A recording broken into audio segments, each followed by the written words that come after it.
Live in Western Oregon, this is NBC 16 News at 11.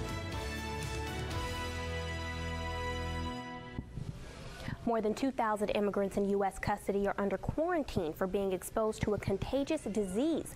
Good evening and thanks for joining us. Filling in, I'm Alexis Thrower. In the past year, health inspectors have investigated 51 detention facilities for mumps, chickenpox, and influenza, according to Immigration and Customs Enforcement. During that time period, the reported cases of mumps grew from 0 to 236. Just in Texas, officials say nearly 200 people have contracted the virus since October. The agency says it is committed to ensuring the welfare of all those in custody with comprehensive medical care, but it's unclear if the agency is taking additional steps to deal with the outbreak in facilities. The White House held its first press briefing in 42 days, coinciding with the release of President Trump's proposed 2020 budget.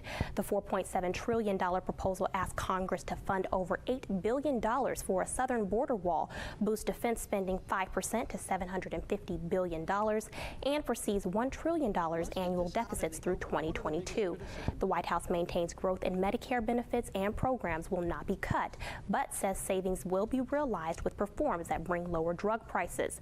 Senate Minority Leader Chuck Schumer calls the Trump budget a gun punch to the American middle class, and House Speaker Nancy Pelosi calls it a toxic, destructive budget request. Investigators continued their search of the Ethiopian Airlines plane crash site where 157 people were killed shortly after takeoff. Investigators found the two flight recorders for the Boeing 737 MAX 8 at the site outside the capital of Addis Ababa. Passengers from 35 countries, including the U.S., were on the flight that left Ethiopia's capital heading to Nairobi.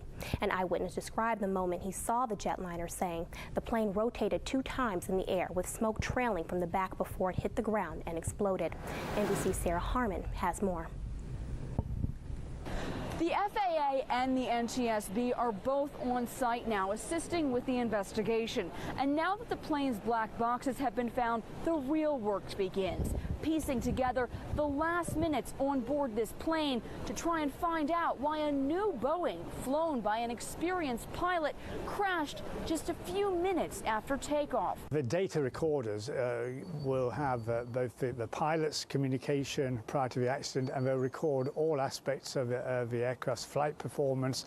There'll be evidence on components as well, such as engines. That wide diversity of data is exactly what is needed to pinpoint what may have led to this tragic accident.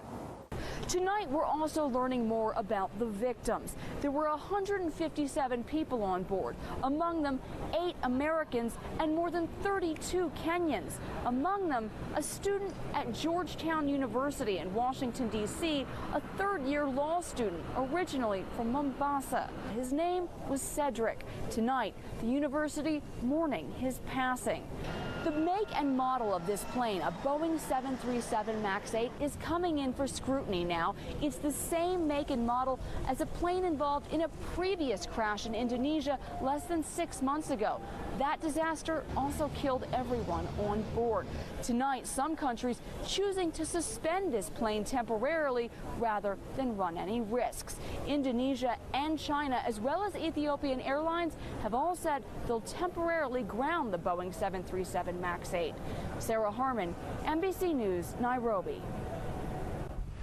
30 high school students were in a bus accident this morning. We're told about 30 people were on board when the bus ended up in a ditch, crashing into a tree. It happened around 10:30 this morning. That's when the Elmira varsity and junior varsity baseball team were headed to a game but turned back to grab a forgotten item at the school. The school district says the driver lost control of the bus on Deming Road, crashing into a power pole and tree. The school district says the driver and 1 student were transported to the hospital by ambulance with no life-threatening injuries. The baseball game was canceled and many of the students on the bus went home for the day. Venezuela has plunged into political and social chaos amid growing disputes over President Nicolas Maduro's future as the country's leader. Maduro started a second term on January 10th following an election last year that many foreign governments refused to recognize. On January 23rd, leader of the opposition Juan Guaido declared himself interim president. NBC 16's Christelle Coomway explains how the Venezuela crisis could have some local effects. In addition to political tensions, the country's inflation rate has seen prices soar, leaving many Venezuelans struggling to afford basic items like food and medicine. We sat down with a local man with ties in Venezuela on why the effects of this crisis are felt all the way here in Eugene. Venezuela is in the grip of a political and economic crisis. For Juan Carlos Molleda, that crisis hits close to home. I have 3 sisters still in Venezuela, many nephews, many nieces. Molleda was born in Venezuela. As dean of the School of Journalism at the U of O, he says trying to balance professional responsibilities while knowing his family is in crisis is not easy. It is really hard because we are talking about, food, medicines that my family need. Venezuela has for several years faced a devastating economic collapse that has created a humanitarian crisis and caused millions to flee the country. I have seen more Venezuelans arriving in Eugene looking for a better way out and a better quality of life. Molleda believes the outcome of the situation is going to affect the entire continent. My hope is a peaceful resolution of this situation. My hope is that the rule of law prevails. While there are currently no signs the Venezuelan crisis will soon come to an end, hope is certainly worth holding on to. Late last week, electricity was cut off to most of the South American nation. While power was restored in some areas, Venezuela's government ordered schools and businesses to remain closed on Monday as the power cut dragged into a 5th day. The country's inflation rate has also seen prices soar, leaving many Venezuelans struggling to afford basic items like food and medicine. And as Christelle Kumwe stated again, late last week, electricity was cut off to most of the South American nation. While power was restored in some areas, Venezuela's government ordered schools and buses to remain closed on Mondays as the power cut dragged into a 5th day. On to a first look at weather. NBC 16's chief meteorologist Carmen Rose joins us now in the Weather Center. Now, Carmen, we had a beautiful day today, but we have some late night rain starting to show up in the forecast. We sure are. So a big change from what we experienced on your Monday and this weekend with plenty of sunshine and dry conditions. Not so much the case right now as rain is already starting to move in across the region. We are taking a live look through our NBC 16 sky cam. So this spot in particular, just seeing plenty of clouds. Temperatures have cooled into those upper 40s, but those upper 40s are closer to where our high temps were earlier this month. So a big change, especially since we hit 63 this afternoon. Showers are moving in toward our north, especially along the coast from Newport into Corvallis, also getting closer to Monroe, as well as just north of Junction City. So the heaviest rain really just toward our north. This will continue to track farther south and east, so we'll continue to see moderate to even heavy showers at time. Temperatures will cool down to those low 40s, but we're going to stay well above our low temperatures and below freezing. In fact, we're looking at upper 30s by the time you head out the door. So not so much a cold start, but definitely a rainy one. These showers should start to lighten as we progress through the rest of the afternoon, becoming a lot more spotty in nature as we head through the rest of your Tuesday with highs into those mid 40s. A much different story than what we felt today, and that's going to be the case across the region, but we will have some more sunshine. I'll tell you about it next. Back to you. Perfect. Thank you so much, Carmen. Now, revised rules for prescribed burning in Oregon have gone into effect just as the spring burning season gets underway. The new rules were adopted in January by the Oregon Board of Forestry and approved by the Oregon Department of Environmental Quality. One notable change should allow more days when burning is allowed. The Department of Environmental Equality has placed smoke detectors that measure the amount of smoke particles in the air around Lane County. Previously, burns could not produce visible smoke in urban areas. That's subjective. Now we have measurable numbers where we can say if it's over a certain amount, it was an intrusion, and what can we do about it in the future to reduce the likelihood of that happening again. The rules surrounding prescribed burning are reviewed every 5 years by a committee of experts. Last year, prescribed burns were set on over 180,000 acres in Oregon, burning an estimated 1.3 million tons of woody debris. Educators are still demanding more money for our state's education system, saying the proposed budget is not enough after years of program and staffing cuts. The Oregon Joint Committee on Ways and Means is proposing almost $8.9 billion for the state school fund. That's about $100 million less than Governor Kate Brown's proposal. However, educators point to the quality education model, calling for an additional $2 billion for this legislative session. With the governor's support, advocates say the money could bring the state back up to speed on education. We don't have counselors, elementary PE, elementary music, all those things that we used to have, we don't have. It's just been reduced and reduced and reduced, and this is another reduction. The Oregon Education Association says educators will continue to lobby and push for more funding this legislative session. Douglas County residents getting an update today on the Jordan Cove LNG pipeline. A representative with the project gave a presentation at the Roseburg Area Chamber of Commerce luncheon. Topics included wildlife mitigation, landowner engagement, and economic benefits. And people still have time to give their input on the pipeline. Public hearings from the Department of Environmental Quality for our air permit as well as our water permit. And then you'll see various kind of local and other state agency meetings as they arise.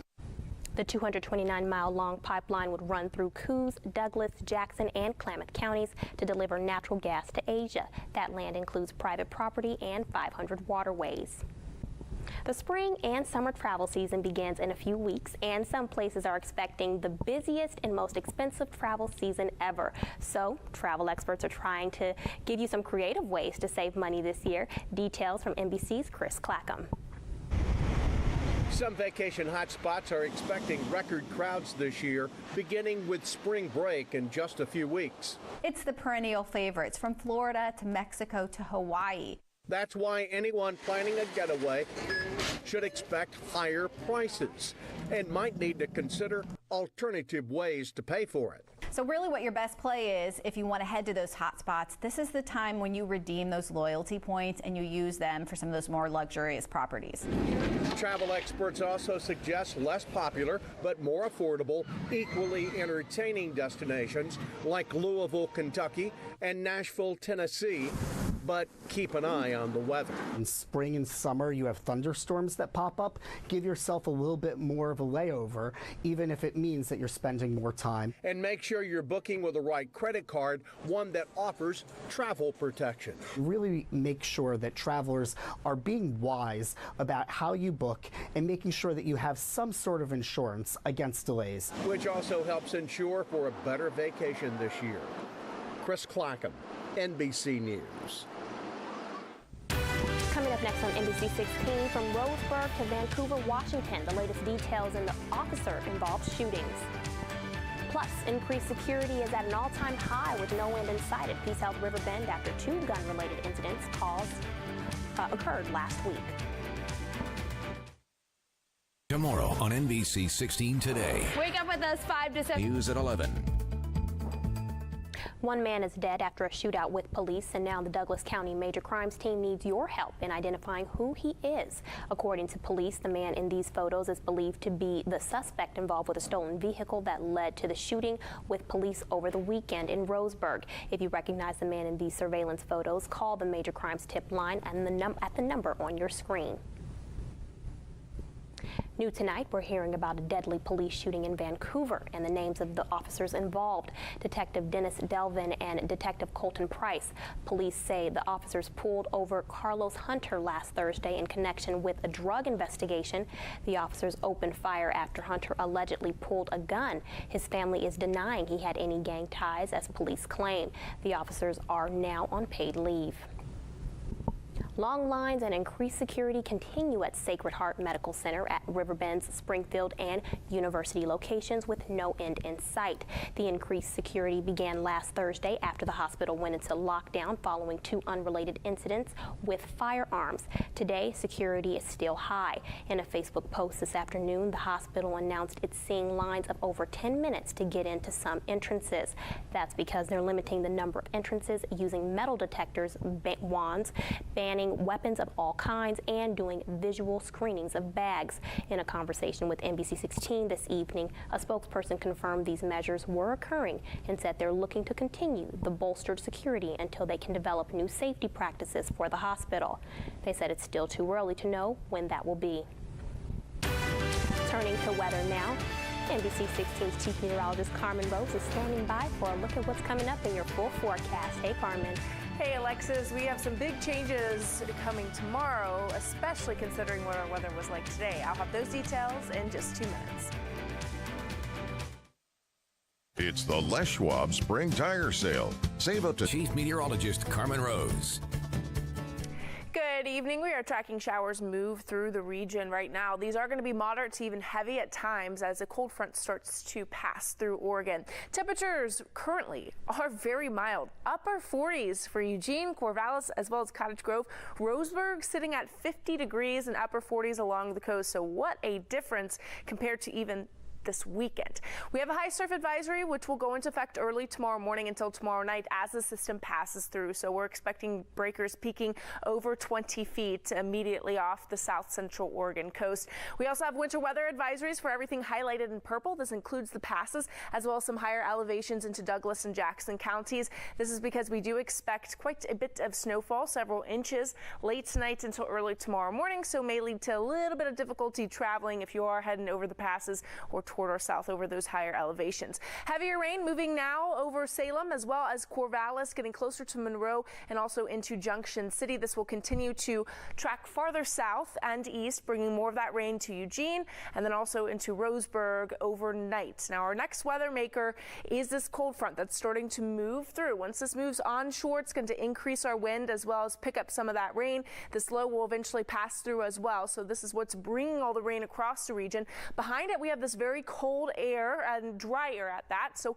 we will be dealing with some cooler morning lows, but some warmer afternoon highs as we progress throughout the rest of the week as we see more sunshine. So forecast lows for us, not all that low. We're looking at upper 30s for Eugene, Cottage Grove, low 40s for Roseburg, upper 30s along the coast as well. So showers will only be in the form of rain across the lowlands and valley floors with mountain snow over the passes. So your futurecast will show you this. This is rain and snow over that higher elevation, 2,500 feet, getting more of that, anywhere from 5 to 10 inches of new snowfall over the passes late tonight and into tomorrow morning. We're looking at right around 3 a.m. where we're getting the bulk of this activity moving through some pockets of moderate to even heavy rainfall until very early tomorrow morning. This is going to start to lighten and lessen in coverage, so a lot more showery and spotty at that as we head through the rest of tomorrow afternoon and evening before that all starts to clear later on Wednesday. May see a few isolated light showers early in the morning and then some sunshine returning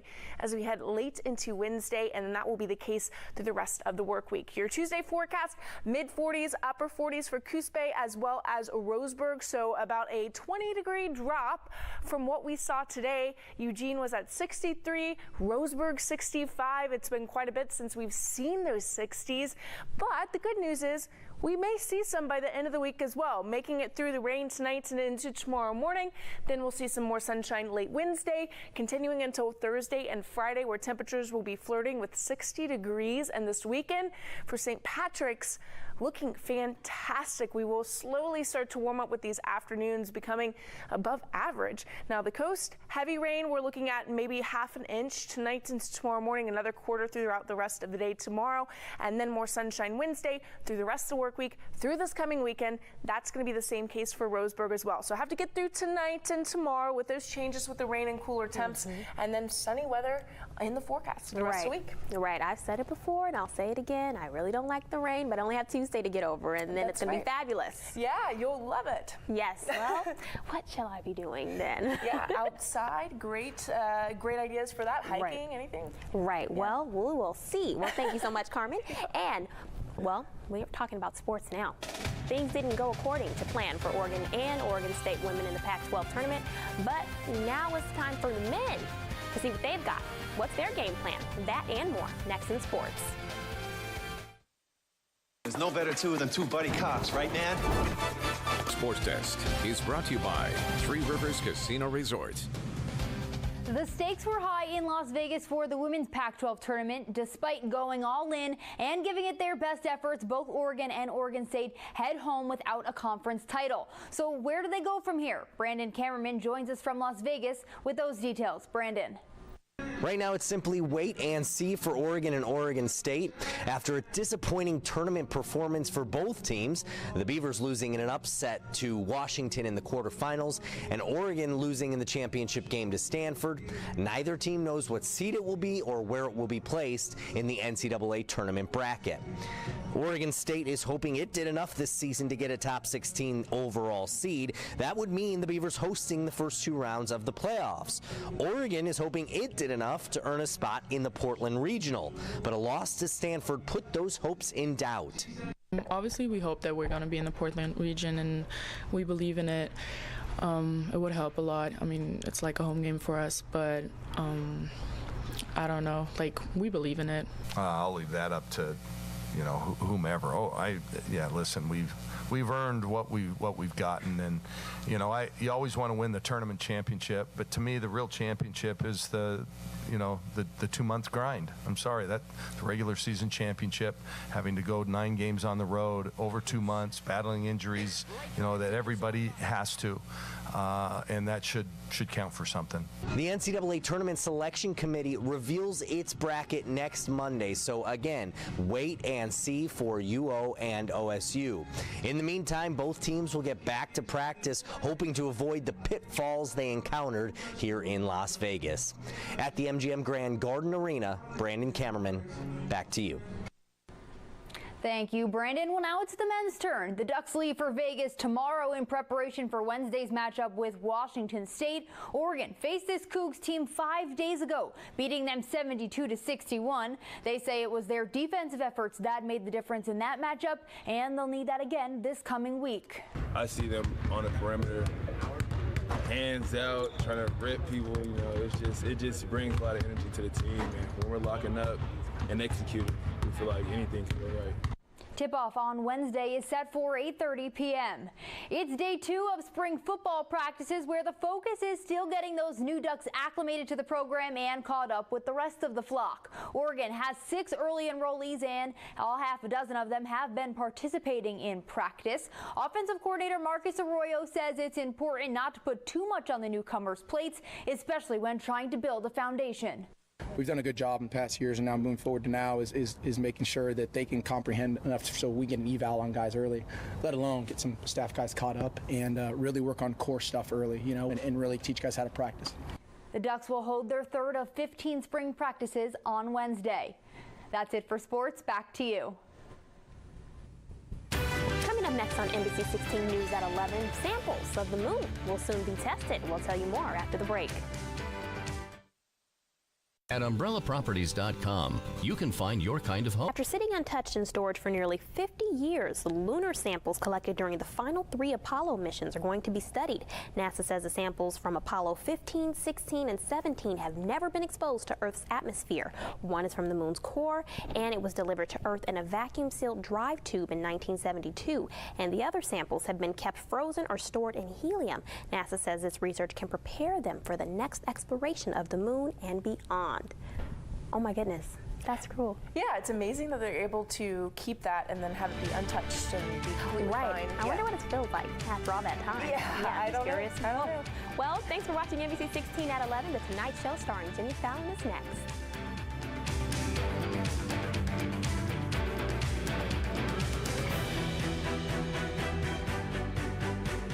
You can probably guess how this is gonna go.